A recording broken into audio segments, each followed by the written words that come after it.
friends, welcome back to Learn with Lucy. Today's video is the question is why AC generation is considered easy and economical. क्यों AC generation मतलब easy होता है, AC alternating current का generation मतलब आसान होता है, easy होता है और वो इकोनॉमिकल भी होता है. किस तरह से? AC, that is alternating current generation, is widely preferred because it is both efficient to produce मतलब प्रोड्यूस उसको प्रोड्यूस करने में एफिशिएंट वे में हम लोग उसको प्रोड्यूस कर सकते हैं एंड इजी टू डिस्ट्रीब्यूट और इजीली हम लोग इसको डिस्ट्रीब्यूट भी कर सकते हैं मेकिंग इट हाईली इकोनॉमिकल. इसको highly economical for large scale power system जहाँ पे कि high amount of power generation होता है डिस्ट्रीब्यूट होता है उधर हम लोग क्या कर सकते हैं ना एसी को यूज़ कर सकते हैं. द प्रोसेस रिलायस ऑन ये प्रोसेस किसके ऊपर बेस है ना Faraday's law of electromagnetic induction. ये जो प्रोसेस है वो फैराडेज इलेक्ट्रोमैग्नेटिक इंडक्शन का फैराडेज लॉ के ऊपर ये बेस है. What is Faraday's law, what is electromagnetic induction, ये मैंने पिछले वीडियो में अच्छे से समझाया है. आप मेरे चैनल पे जाके वो सब वीडियो चेक कर सकते हैं इसका कंसेप्ट जानने के लिए. Where mechanical energy is converted into electrical energy by rotating the coil within the magnetic field. Electromagnetic induction में क्या होता है, इस प्रोसेस में होता है कि मैग्नेटिक फील्ड एक रोटेटिंग मैग्नेटिक फील्ड के अंदर एक कॉयल को अगर हम लोग रोटेट करते हैं तो कॉयल रोटेट होना मतलब मैकेनिकल एनर्जी वो किस में कन्वर्ट होगा ना उस कॉयल के अक्रॉस में एक इलेक्ट्रोमैग्नेटिक इंडक्शन जनरेट होगा, इलेक्ट्रोमैग्नेटिक फोर्स जनरेट होगा, that is EMF induced voltage generate होगा. इसी तो फिर वो मैकेनिकल एनर्जी किस में कन्वर्ट हो गया ना इलेक्ट्रिकल एनर्जी में कन्वर्ट हो गया. तो ये प्रोसेस जो है वो क्या होता है ना Faraday's law of electromagnetic induction के ऊपर बेस है जहाँ पे कि मैकेनिकल एनर्जी को इलेक्ट्रिकल एनर्जी में कन्वर्ट कर सकते हैं bye rotating A coil with in the magnetic field. एक मैग्नेटिक फील्ड के अंदर एक कॉयल को अगर रोटेट करेंगे तो हम मैकेनिकल एनर्जी को इलेक्ट्रिकल एनर्जी में कन्वर्ट कर सकते हैं. तो पहला पॉइंट क्या है, क्यों हम लोग ऐसी जनरेशन को इजी एंड इकोनॉमिकल बोलते हैं. First point is simple and robust construction मतलब उसका जो कंस्ट्रक्शन है बनावट है वो सिंपल है एंड वो क्या है रोबस्ट है मतलब अच्छा है, वो इतना जल्दी टूटेगा नहीं. तो फर्स्ट है नो कम्यूटेटर रिक्वायर. तो क्योंकि एसी जनरेशन में हमें कोई भी टाइप का कम्यूटेटर चाहिए नहीं. अनलाइक डीसी जनरेटर में कम्यूटेटर चाहिए होता है. AC generator that is alternators. AC generator मतलब क्या है अल्टरनेटर्स जो है don't require a commutator to convert current direction. Current का डायरेक्शन चेंज करने के लिए मतलब करंट का डायरेक्शन मतलब डीसी एसी टू डीसी में कन्वर्ट करने के लिए या फिर डीसी टू एसी में कन्वर्ट करने के लिए कोई भी टाइप का कम्यूटेटर चाहिए नहीं होता है. किसमें अल्टरनेटर में चाहिए नहीं चाहिए. पर डीसी जनरेटर में कम्यूटेटर का क्या होता है ना यूज़ होता है. तो कम्यूटेटर क्या है पहले देखते हैं. तो ये एक एक रफली एक डायग्राम ड्रॉ किया है. एक मैग्नेटिक फील्ड रखा है. मैग्नेटिक फील्ड के अंदर एक कॉयल को क्या कर रहे हैं ना रोटेट कर रहे हैं. Coil rotate in the clockwise direction में कॉयल रोटेट हो रहा है. तो according to the electromagnetic induction principle के हिसाब से इसके अक्रॉस में ईएमएफ इंड्यूस होगा. अगर ये इस बात को अगर हम लोग क्लोज कर रहे हैं तो फिर इसमें क्या होगा ना करंट फ्लो होगा. तो ये जो कॉयल है ये कॉयल के एंड में हम लोग दो स्प्लिट रिंग कम्यूटेटर लगा रहे हैं जो कि क्या करता है इसको क्या बोलते हैं ना कम्यूटेटर. ये कम्यूटेटर का काम क्या है, एक कम्यूटेटर इन ए डीसी मोटर switches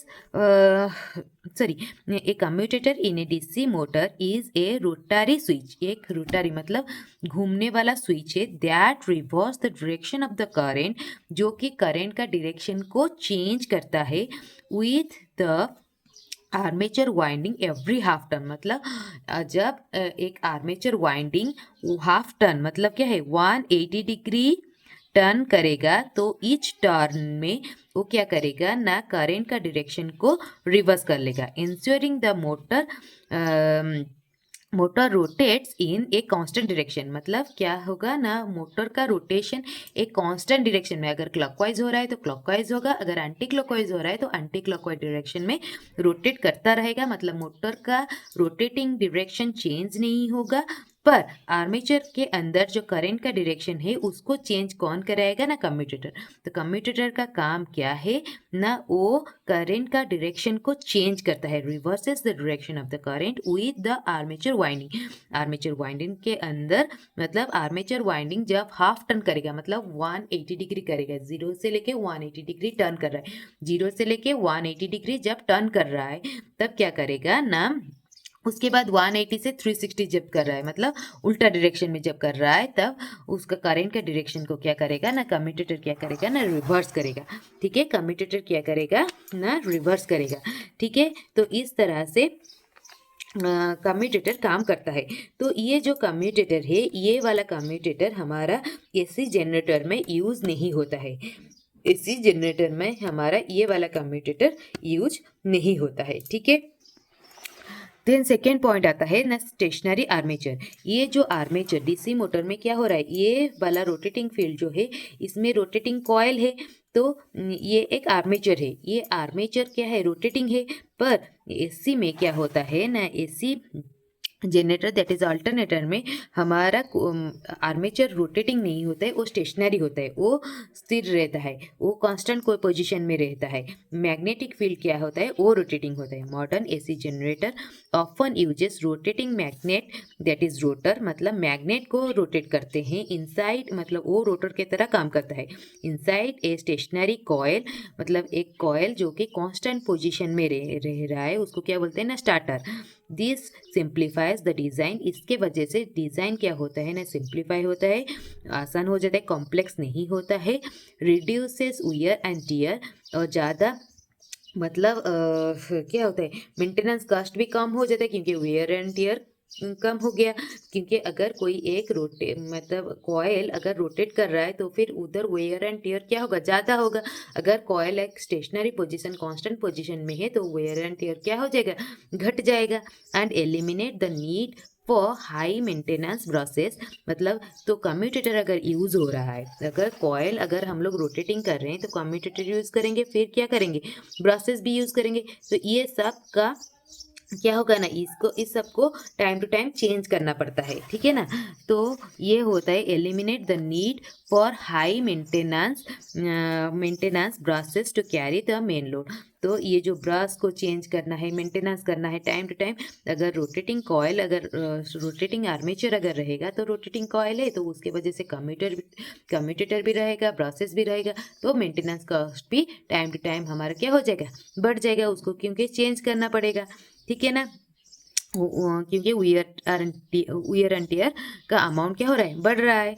ठीक है, देन सेकेंड पॉइंट में आते हैं, देन क्या है ना, लोअर मेंटेनेंस कॉस्ट कम हो रहा है। क्यों, because they have fever moving part, क्योंकि हमारा जो रोटेटिंग आर्मेचर था उसको हम लोग स्टेशनरी कर दिए, कांस्टेंट पोजीशन में कर दिए, तो वो ऑटोमेटिकली वियर एंड टियर घट गया, और उसके वजह से हमारा use of commutator, use of brushes ये भी नहीं रहा, तो उसका भी मेंटेनेंस कॉस्ट भी हमारा क्या हो गया ना, कम हो गया। And no commutator to wear out, मतलब जो कि खराब हो जाएगा, ऐसा वाला कोई कम्यूटेटर हमारा यूज़ भी नहीं हो रहा है। AC generator are more reliable, इसके वजह से एसी जनरेटर बहुत दिन तक, लंबे टाइम तक चलता रहता है। एंड क्विटर मतलब बहुत ही लेस साउंड वो भी जनरेट करता है according to the DC generator. ठीक है ना, एंड चीपर टू मेंटेन, और उसको मेंटेन करने में हमें सस्ता भी लगता है, उसको मेंटेनेंस कॉस्ट भी हमारा बहुत ही कम है, time to time maintenance cost maintain इतना नहीं करना पड़ता है। तो फर्स्ट पॉइंट आ गया simple and robust construction. Simple construction क्यों, क्योंकि आर्मेचर उसका स्टेशनरी हो गया। रोबस्ट कंस्ट्रक्शन क्यों, क्योंकि वो लंबे टाइम तक यूज़ हो सकता है विदाउट मेंटेनिंग, क्योंकि उसमें कम्यूटेटर, ब्रशेस ये सब नहीं हो यूज़ हो रहा है, और उसके वजह से वियर एंड टियर घट रहा है। ठीक है, तो सेकेंड आता है इकोनॉमिक एफिशिएंसी इन जनरेशन, मतलब कि किस तरह से हम लोग जो जनरेट कर रहे हैं वो इकोनॉमिकली कैसे एफिशिएंट है। तो कैसे, फर्स्ट है हायर एफिशिएंसी, उसका एफिशिएंसी ज़्यादा है। कैसे ना है, AC generation generally convert mechanical energy into electrical energy more efficiently than the DC machine. DC machine के हिसाब से एसी मशीन क्या कर रहा है ना, एफिशिएंटली क्या कर रहा है ना, मैकेनिकल एनर्जी को electrical, maximum amount of mechanical energy को इलेक्ट्रिकल एनर्जी में कन्वर्ट कर पा रहा है। ठीक है, that is known as the higher efficiency. समझ में आया। सेकेंड आता है ना लो इनिशियल कॉस्ट। पहला जो कॉस्ट होता है वो भी क्या होता है ना, कम होता है। Due to their simple more compact design, उसका जो डिज़ाइन है वो सिंपल है क्योंकि स्टेशनरी आर्मेचर वाइंडिंग है, और उसके साथ साथ मोर कम्पैक्ट मतलब वो कम जगह लेता है। AC generator are less expensive, इसके वजह से एसी जनरेटर का जो प्राइस है वो कम होता है टू बिल्ड, उसको बनाने में, एंड बाय मतलब खरीदने में। अगर बनाने में कम खर्चा होगा तो खरीदने में भी खर्चा कम होगा। And compare to DC generator of the same capacity, same capacity का अगर एसी जनरेटर और डीसी जनरेटर दोनों अगर देखेंगे तो एसी जनरेटर का कम कॉस्ट क्या होगा ना, कम होगा। ठीक है। सेकेंड पॉइंट में आते हैं सुपेरियर हीट डिसिपेशन। जो हीट जो जनरेट होता है वो डिसिपेट किस में अच्छे से होता है, the higher power windings are typically placed on the stationary armature that is starter. मतलब एसी जनरेटर में जो हायर मशीन के अंदर जो हायर पावर वाइंडिंग है वो स्टेशनरी पार्ट में, स्टार्टर पार्ट में रह गया, तो इसीलिए पावर जो हीट जो डिसिपेशन है वो इजीली हो गया, अलाउिंग फॉर बेटर कूलिंग, जिसके वजह से उसका जो कूलिंग मेथड है वो अच्छे से हो पाएगा, क्योंकि वो स्टेशनरी मतलब वो कांस्टेंट पोजीशन में है, तो उसको इजीली हम लोग क्या कर सकते हैं ना, कूल कर सकते हैं। अगर वो घूमता रहेगा तो उसमें हीटिंग और भी ज़्यादा बढ़ेगा। इलेक्ट्रिकल पावर ऊपर से मैकेनिकल पावर दोनों ही हो रहा है, तो फिर ये क्या हो जाएगा ना, हीटिंग प्रोसेस क्या हो जाएगा ना, ज़्यादा हो जाएगा, तो कूलिंग प्रोसेस इतना अच्छे से नहीं होता है।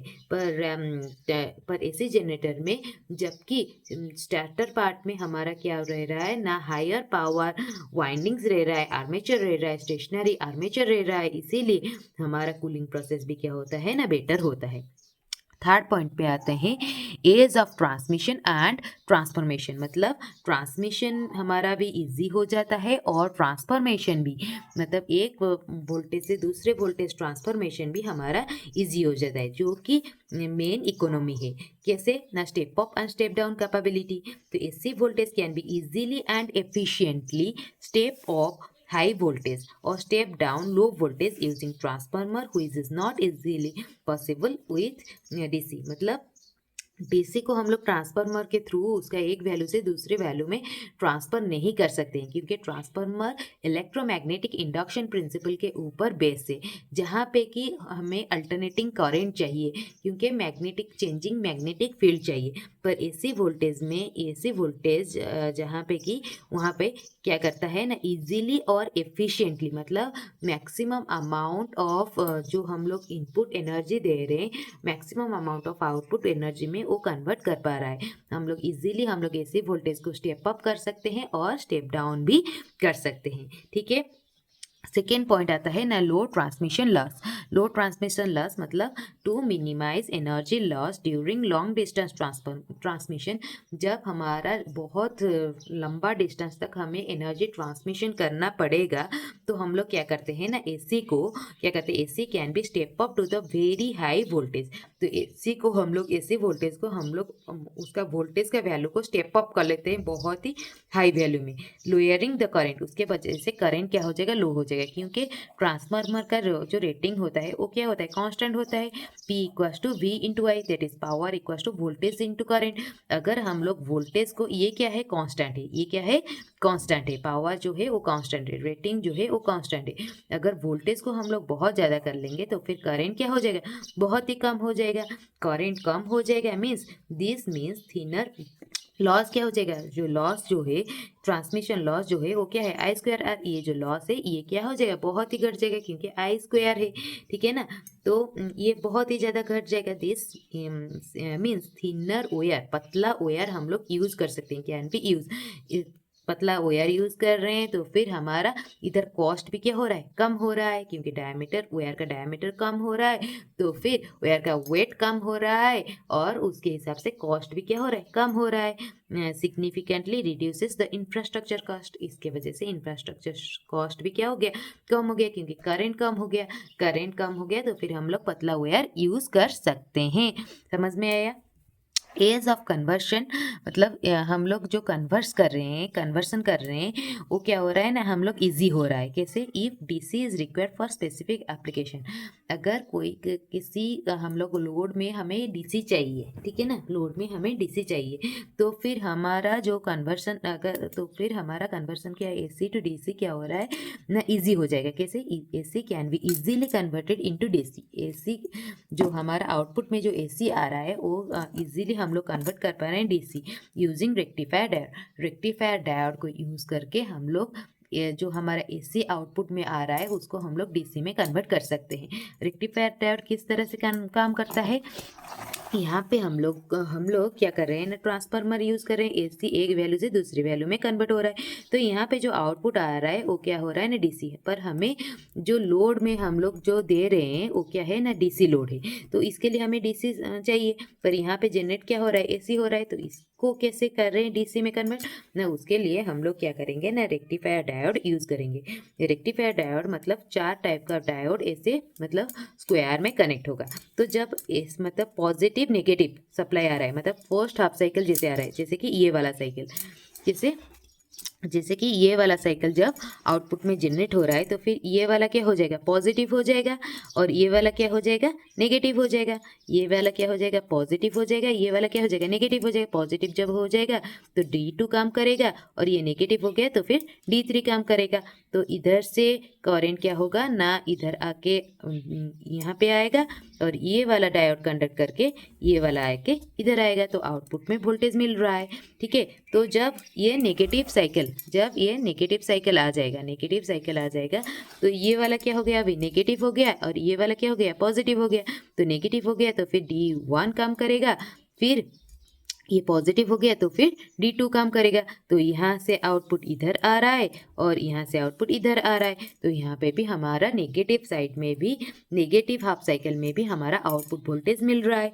तो इसका आउटपुट वेवफॉर्म कैसे होगा, अगर इधर क्या हो रहा है ना, एसी वोल्टेज हो रहा है ना, इधर एसी वोल्टेज हो रहा है, तो रेक्टिफायर यूज करके आउटपुट वोल्टेज जो जनरेट होगा वो क्या होगा ना, इस तरह से जनरेट होगा, मतलब पॉजिटिव हाफ साइकिल में भी सेम डायरेक्शन और नेगेटिव हाफ साइकिल में भी सेम डायरेक्शन, और ये थोड़ा रिपल्स है, तो इसके लिए हम लोग क्या कर रहे हैं ना, इसके अक्रॉस में आउटपुट में एक कैपेसिटर लगा रहे हैं, तो जिसके वजह से ये इसका रिपल क्या हो जाएगा ना, थोड़ा सा कम होगा, जो रेड कलर में मार्क किया गया है वो क्या है ना, कैपेसिटर वोल्टेज है, ये आउटपुट वोल्टेज, इतना रिपल नहीं होगा, this is known as the rectified waveform.